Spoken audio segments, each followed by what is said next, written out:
सबको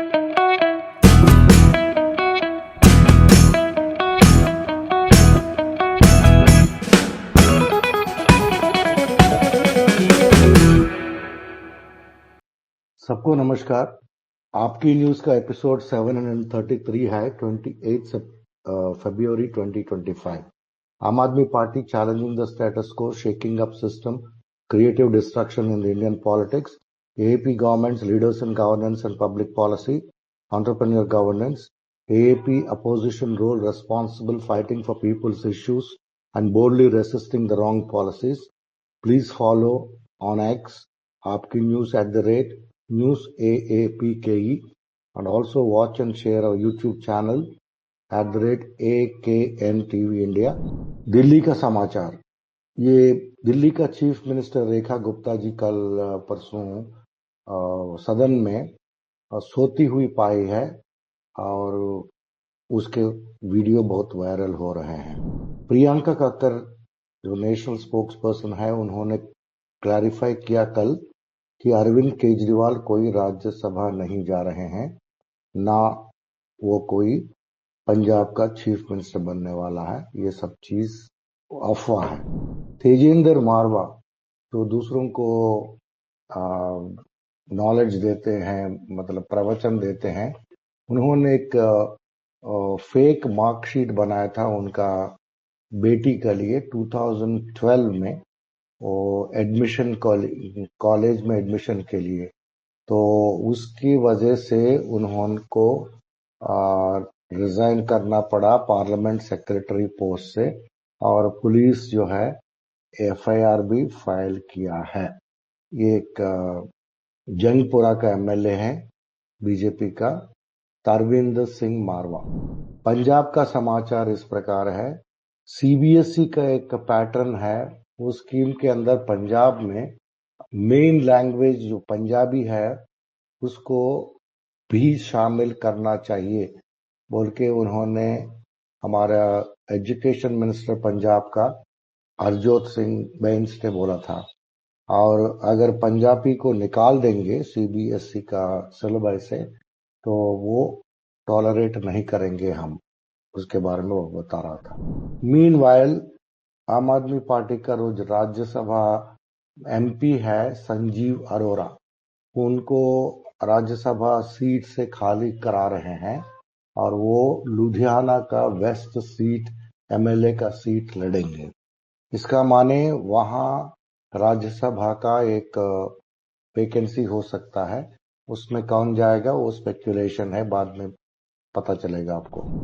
भवानीगढ़ में एक सब डिविजनल तहसील कॉम्प्लेक्स बहुत बढ़िया बना है। ये बिल्डिंग का हमने फोटो यहाँ दिया है। दिल्ली टाइप का excise policy, liquor excise policy को पंजाब में जब इम्प्लीमेंट किया गया था, उसका ट्रेमेंडस बेनिफिट्स हुआ था। इसका हमने वो डिटेल्स दिए हैं। पंजाब में 65% एक्साइज रेवेन्यू बढ़ा है। ये नया जो दिल्ली मॉडल का एक्साइज पॉलिसी यहाँ इम्प्लीमेंट करने के वजह से 2021-22 में एक्साइज रेवेन्यू 6,158 था। वो जाके नया एक्साइज पॉलिसी बनाने के बाद 8,841 करोड़ हो गया, 2,000 करोड़ से ज्यादा हो गया। फिर उसके बाद और 2,000 बढ़ गया, 2025 में 10,146 हुआ है।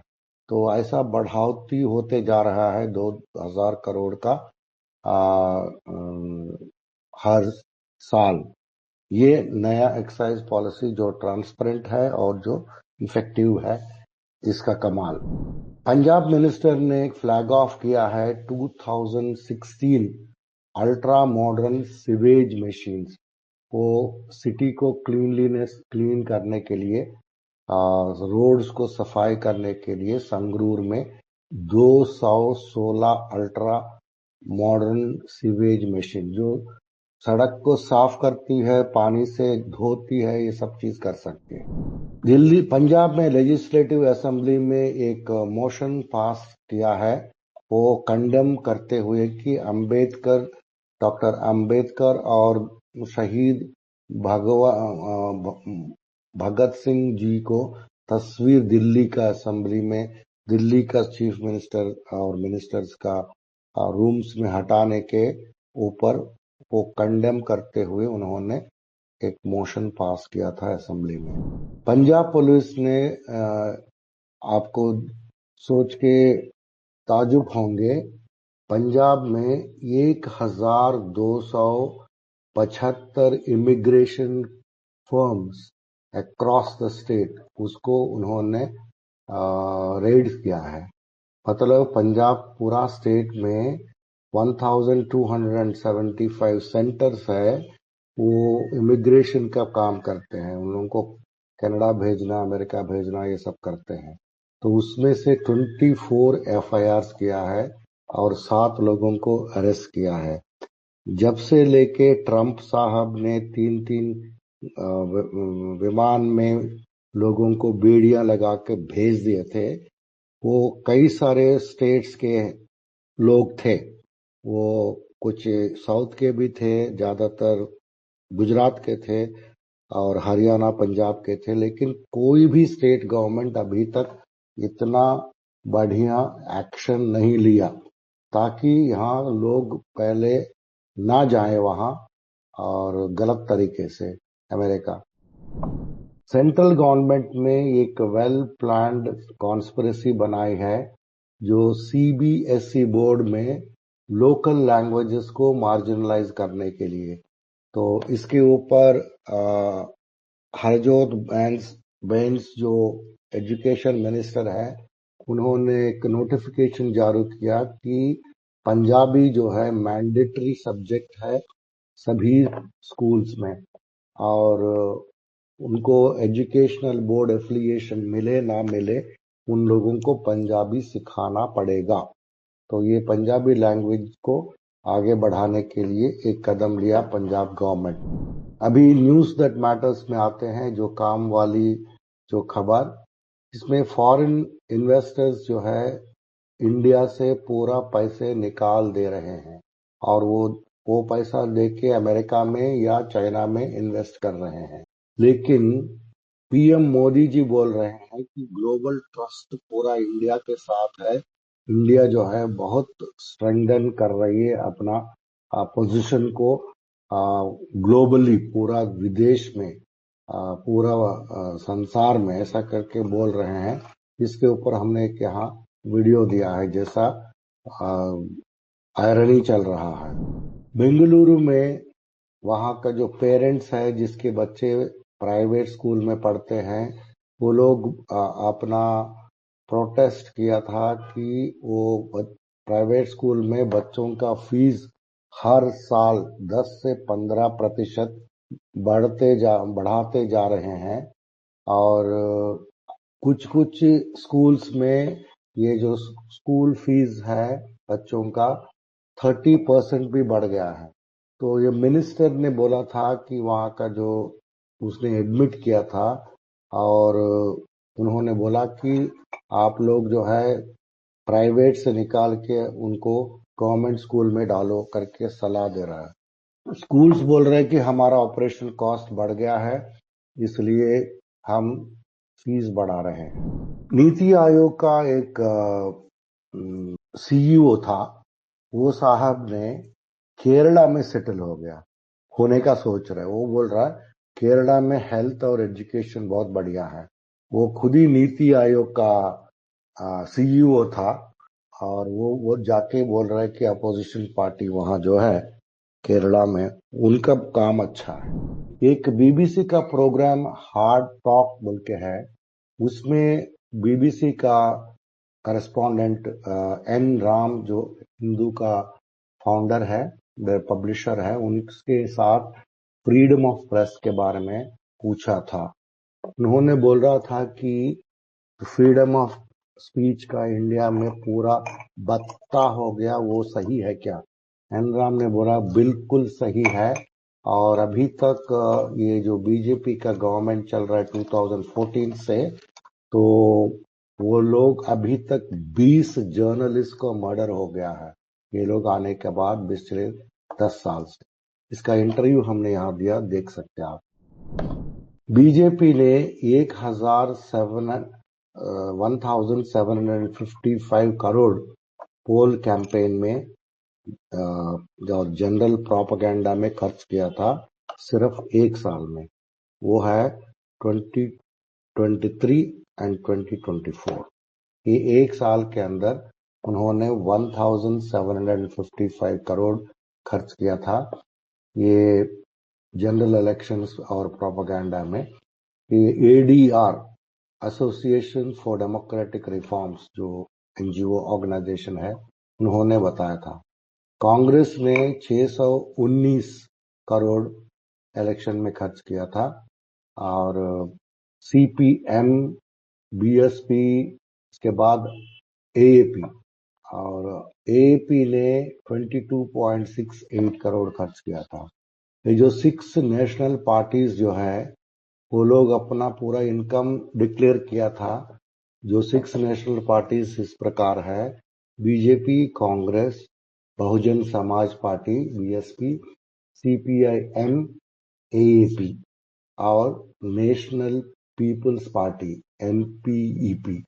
ये नेशनल पार्टीज जो 600 है, उन्होंने टोटल 2669 करोड़ डोनेशंस और कंट्रीब्यूशंस में आया बोल के बताया था। और एपी जो है 43.36% बीजेपी का 2524.3 करोड़ से उनका टोटल बताया। मतलब बीजेपी और कांग्रेस का जितना है उससे हमारा काफी कम है। यह है सीएजी का, यह है एडीआर का रिपोर्ट। और अभी आते हैं सीएजी का रिपोर्ट के ऊपर। CAG controller and auditor general, उन्होंने गुजरात गवर्नमेंट को फटकार लगाया था। Gujarat state petroleum corporation GSPC for extending undue benefits to Adani energy and Essar steel company, जो उनका पुअर मैनेजमेंट है ऑयल एंड गैस एक्सप्लोरेशन में बिजनेस करने के लिए। ये इंडिया में बहुत इंटरेस्टिंग चीज होता है। ये जो GSPC, Gujarat state petroleum corporation, जब शुरू में मोदी जी चीफ मिनिस्टर हुआ करते थे, उस समय फॉर्म किया था एज ए स्टेट गवर्नमेंट का एक पेट्रोलियम कंपनी। वो कंपनी का काम क्या था? वो पेट्रोलियम को गुजरात में कहाँ कहाँ मिलेगा एक्सप्लोर करने के लिए। ये इतना कन्वीनियंट था कंपनी, उसमें पैसे निकालने के लिए 20,000 करोड़, मेरे को अगर याद है तो उतना पैसे उन्होंने स्टेट गवर्नमेंट का पूरा खर्च कर दिया। हेलीकॉप्टर में जाना और वहां ड्रिलिंग लगाना ना लगाना पता नहीं, और कुछ सालों के बाद उन्होंने बोला 20,000 करोड़ खर्च हो गया लेकिन तेल नहीं मिला। तो वहां से लेके पिछले 25 साल से ये जो कंपनी है जीएसपीसी, जो स्टेट गवर्नमेंट ऑर्गेनाइजेशन है, उसका हरकत, उसका करप्शन अभी भी चल रहा है। मोदी जी का अभी जो राज चल रहा है, इसके अंदर 100 बिलियन चाइनीज इंपोर्ट्स हो गया है और हमारा एक्सपोर्ट जो है 15 बिलियन हुआ है चाइना को। इसका मतलब यह है कि 85 बिलियन यूएस डॉलर जो है डेफिसिट हो गया। मतलब हम लोग ज्यादा चाइना से इंपोर्ट कर रहे हैं, बहुत कम चाइना को भेज रहे हैं। तो 100 बिलियन का मतलब अगर हम करोड़ों में बताएं, 8,50,000 करोड़। 8,50,000 करोड़ हम इंपोर्ट कर रहे हैं और सॉरी, डेफिसिट हो गया है। इंपोर्ट तो 100 बिलियन कर रहे हैं, उसमें से 15 बिलियन एक्सपोर्ट कर रहे हैं। तो ये आत्मनिर्भर भारत बोलते हैं, मेक इन इंडिया भारत बोलते हैं, ये सभी चीज जो है बेकार की बात है। ये है चाइना का स्टोरी। अभी ट्रंप साहब आने के बाद कई सारे वो टैरिफ लगा रहे हैं, तो अभी उसका देखना पड़ेगा कितने बिलियन डॉलर से वहां का डेफिसिट बनती है, मतलब फटका लगता है अपने को। तो आगे चल के कुछ सालों में हमारा जो इकोनॉमी जो है बहुत बुरा होने वाला है इकोनॉमी को। बीजेपी का जो गलत जो काम है और जो झूठ बोलने वाली काम है और धोखा देने वाली काम है, इसका कोई भी मैच नहीं कर सकते। अभी बीजेपी गवर्नमेंट ने मध्य प्रदेश में एक ग्लोबल इन्वेस्टर मीट बनाया। ग्लोबल इन्वेस्टर मीट उनका नाम है, लेकिन उसमें जो इन्वेस्टर्स बोल के जो लोग घुस गए हैं वो बीजेपी के वॉलंटियर लोग थे।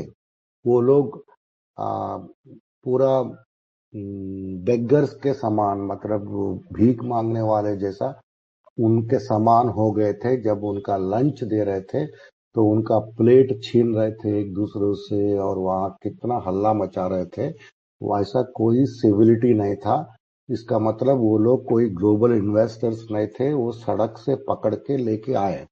तो ऐसा चीज बीजेपी कर रही है हमारे कंट्री में, जहां हर आदमी के पास वीडियो का फैसिलिटी है। तो आप क्या बोल सकते हैं इसके ऊपर? बोलते हैं ग्लोबल इन्वेस्टर मीट, लेकिन उसमें सब ऑर्डिनरी जो वो भी इतना अनपढ़ जैसा लोग घुस गए हैं कि खाने के लिए उसमें वो लोग फाइटिंग कर रहे हैं। अभी और एक बहुत बुरा खबर है इंडिया के लिए। Department of investment and public asset management एक गवर्नमेंट का बॉडी है, उनको बताया गया कि भैया हमको ये मर्चेंट बैंकर्स हैं, उन लोगों को बोला कि हमको तुम सेलेक्ट करो, कुछ बेचना है। क्या बेचना है? पब्लिक सेक्टर बैंक्स को शायद 3 बैंक को बेचने वाले हैं। उसमें से शायद यूको बैंक भी एक है, और यूको बैंक है, इंडियन ओवरसीज बैंक है, और सेंट्रल बैंक ऑफ इंडिया है, पंजाब एंड सिंध बैंक है। ये बैंक्स को हम बेचेंगे बोल के अभी मर्चेंट बैंकर्स को बताया, तुम इसका मूल भाव वगैरह लगाओ। ये काम चल रहा है। ट्रम्प साहब ने और एक चीज लेके आए हैं, उसका नाम है gold card. Trump gold card बोल रहा है। तो कोई भी आप अमेरिका जाना चाहते हैं, उनका सिटीजनशिप लेना चाहते हैं, तो उनका एक रूट था H1B, दूसरा LL1। अभी एक नया रूट बनाया रहीश लोगों के लिए। 5 मिलियन US डॉलर्स अगर आप देंगे तो आपको एक गोल्ड कार्ड खरीद सकते हैं। ट्रम्प गोल्ड कार्ड बोलते हैं, वो एक नया प्लान है। 5 मिलियन US डॉलर्स का मतलब 43.6 करोड़ बनता है आजकल का डॉलर रेट में। तो आप 43.6 करोड़ दे के गोल्ड कार्ड ले लेंगे तो आप क्यू में होंगे सिटीजन बनने का, लेकिन वो फास्ट ट्रैक हो जाएगा आपका। तो ये जो H1B में जो अप्लाई करके बैठे हैं कुछ लाख लोग, और बाकी जो ऑलरेडी ग्रीन कार्ड आ चुका है और वो भी बैठे हैं सिटीजनशिप के लिए क्यू में, वो भी कुछ लाख लोग हैं। मेरे ख्याल में 4 लाख और 6 लाख ऐसा कुछ फिगर्स हैं दोनों का। तो इन लोगों को उन लोगों का आगे आपको प्रायोरिटी मिलेगी।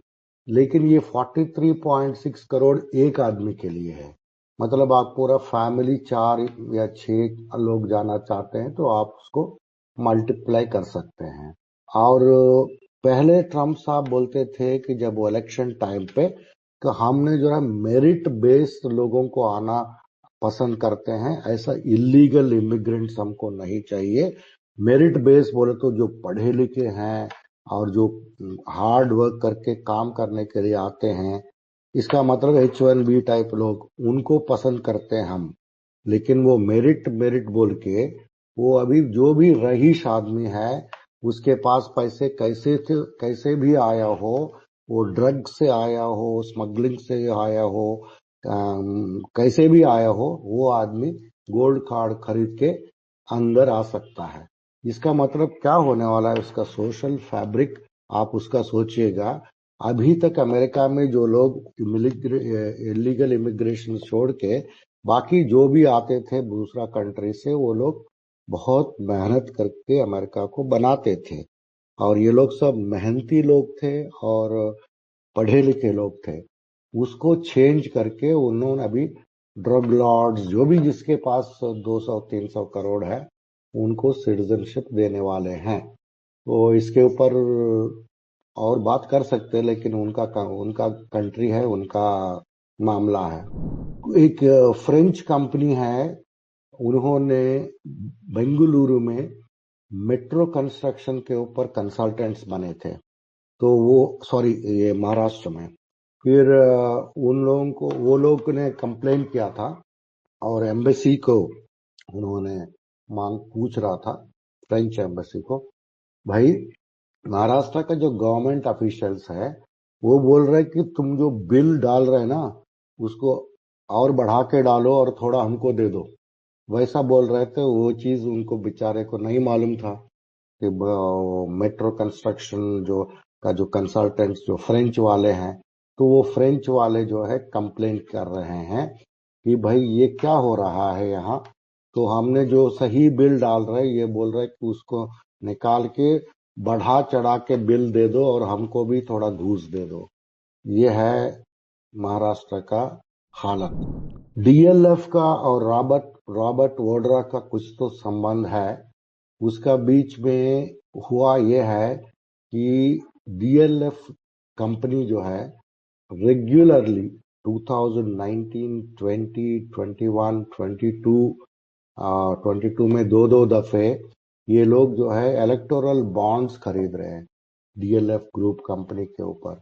इसमें वाड्रा साहब का भी हाथ है बोल रहे हैं, क्योंकि उनका ये दोनों कंपनी का कुछ तो रिलेशनशिप है।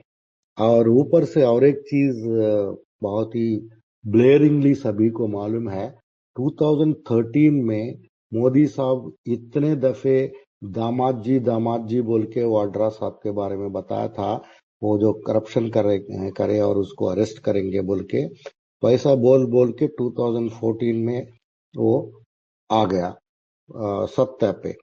और फिर बीजेपी सत्ता पे आ गए, बहुत अच्छा मेजॉरिटी मिला और हरियाणा में और बना था उनका गवर्नमेंट। और हरियाणा में दामाद जी ने करप्शन किया बोला, और ऊपर से हिमाचल में भी दामाद जी ने किया बोला।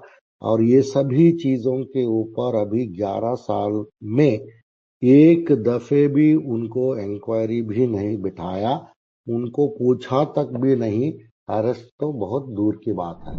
2024 का एक नीति आयोग का रिपोर्ट बोलता है कई सारे सेंट्रल इंडिया का जो स्टेट्स है उसमें सबसे ज्यादा उत्तर प्रदेश है, उसमें हंगर इंडेक्स और न्यूट्रिशन में बहुत पुअर परफॉर्मेंस था, बहुत गंदा परफॉर्मेंस उत्तर प्रदेश का था। ये रिपोर्ट नीति आयोग का रिपोर्ट है, कोई अपोजिशन पार्टी का या फॉरेन कंपनी का नहीं है, एनजीओ का भी नहीं है। तो इंडिया बोलते हैं कि बहुत बड़ा प्रोग्रेस कर रहे हैं और अभी 2030 तक जो है कोई भी भुखमरी नहीं होगी इंडिया में, ये गोल है, ऐसा कुछ कहानी बनाते हैं। लेकिन वही नीति आयोग जो प्लान करती है वो बोल रहे कि उत्तर प्रदेश देश के सबसे निर्धन राज्य है में शामिल है, बहुत गरीबी सूचांक में आ गया है। गुजरात में आयुष्मान भारत वाला जो करप्शन केसेस आते ही रहते हैं, अभी 55 गुजराती हॉस्पिटल्स के ऊपर आयुष्मान भारत का जो भी रूल्स है उसको आपने सही इम्प्लीमेंट नहीं किया बोल के इसके ऊपर केस बनाया गया है। ये उनको सस्पेंड किया है, ब्लैकलिस्ट किया है PMJAY आयुष्मान भारत स्कीम से। गुजरात में ही है ये सभी हॉस्पिटल। सेंटर ने सुप्रीम कोर्ट का जो लाइफ बैन था जो कॉन्विक्टेड पॉलिटिशियंस का, उसको उन्होंने रोक लिया है। वो बोला कि आप ऐसा नहीं कर सकते, हम कॉन्विक्टेड क्रिमिनल हो सकते, मतलब आपको हम छटे हुए बदमाश क्यों ना हो और हमको कोर्ट ने हम मर्डरर्स जो साबित किया, कोई बात नहीं, लेकिन हम जाके बैठेंगे उधर, एमपी बनेंगे, एमएलए बनेंगे, आप उसको नहीं रोक सकते। ये बोल के government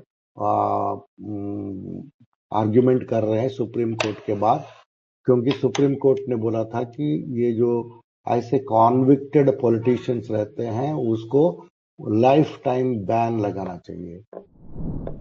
voter verified paper audit trial VVPAT वो मशीन्स नहीं है इलेक्शन कमीशन के बाद पास, इसलिए वीवीपीएटी जो स्लिप्स मिलता है वोटर्स को वो नहीं मिलेगा।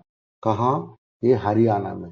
अभी हरियाणा में सिविक इलेक्शंस होने वाले हैं, तो वोटर्स जो है बैलेट पेपर में वो बैलेट्स जो है वो लोग करेंगे, लेकिन उनका कंफर्मेशन स्लिप नहीं मिलेगा म्युनिसिपल इलेक्शन में। तो इसका मतलब आपको मालूम है क्या होने वाला है। तो बीजेपी एकदम बम्पर मार्जिन से जीतने वाली है म्युनिसिपल इलेक्शंस भी हरियाणा में। तो आज का न्यूज यहीं समाप्त होता है। कल मिलेंगे फिर से 7:30 बजे। Thank you very much for listening and joining.